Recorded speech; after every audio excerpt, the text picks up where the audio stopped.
Let's catch up on who the president is beefing with now in another installment of Donald J. Trump, Commander in Beef. I'm going to hit them back, and if I give them a whack... You think I could take this guy in a Knock fight? the crap out of him, would you? like to punch him in the face.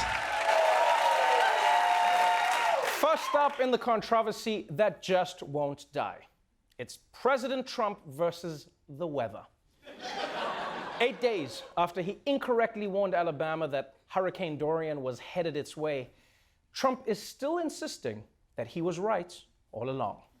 After falsely warning that Alabama remained threatened by Hurricane Dorian, President Trump spent the week digging in, displaying that map doctored with a Sharpie, posting 11 tweets over 7 days insisting he was right, even directing his Homeland Security and Counterterrorism advisor to release a 225-word statement. Mr. Trump said in a tweet, "I would like very much to stop referring to this ridiculous story, but the lamestream media just won't let it alone." Yes, according to his tweets, Trump wishes he could end this beef, but he can't.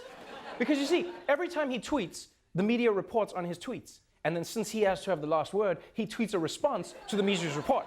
And then they report on his response. And then it keeps going on, and then it comes back around, and it goes, and it just gets stronger. It's basically like nuclear energy, only a lot more stupid, okay? And you realize there's a chance that this hurricane beef might never end. And I mean never. Like when Trump is like 100 years old, he'd be laying on his deathbed surrounded by the people he loves and Eric. And he'll still be like, "I was right about Alabama." Beep. And then CNN will report on it, and then Trump will come back from the dead. "I was right, I told you I was right. I was right." And you know, it would be one thing if Trump was just obsessively tweeting about this hurricane for a week, but now he's dragging the rest of the government into his shitstorm.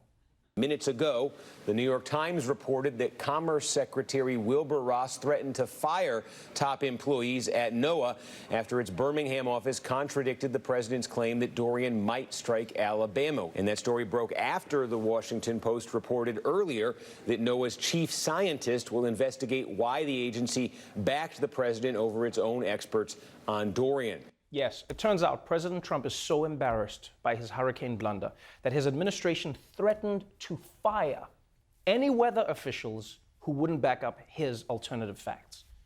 And guys, the NOAA doesn't have time for this. Their job is to monitor hurricanes.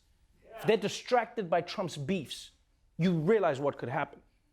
We could have a giant backlog of hurricanes. They can't come in. Yeah. Because without their hurricane permits, they're not allowed to come into the country. It's a whole process. You have to get your name, your category. It's just like they're waiting in line like, "Hey, what's going on? We're trying to get in." It's just like this whole thing. And while the Weather Service is trying to deal with Trump's hurricane beef, he's already started another one. The president also sparked a beef with John Legend and his wife, Chrissy Teigen, last night.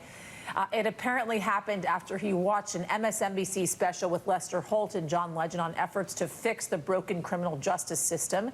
He tweeted in part, "Guys like boring musician John Legend and his filthy-mouthed wife are talking now about how great it is, but I didn't see them around when we needed help getting it passed." John Legend responded, tweeting this, "Melania, please praise this man. He needs you." Chrissy Teigen also responded, her tweet, "We cannot put on air due to its vulgarity." That's right. Donald Trump lashed out at John Legend and Chrissy Teigen because he feels like they're taking credit for achieving criminal justice reform instead of giving him the praise.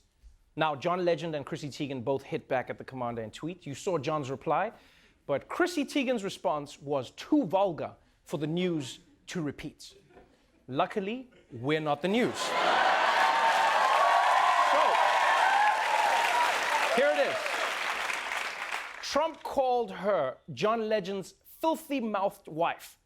But because he didn't have the guts to tag her on Twitter, Chrissy Teigen called him a pussy-ass bitch.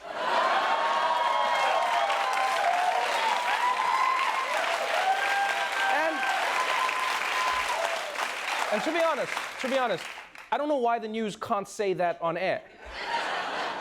It's a well-known medical condition in which a bitch's ass is replaced by a pussy. And I think the more we talk about it in society, the more we can destigmatize this serious disease.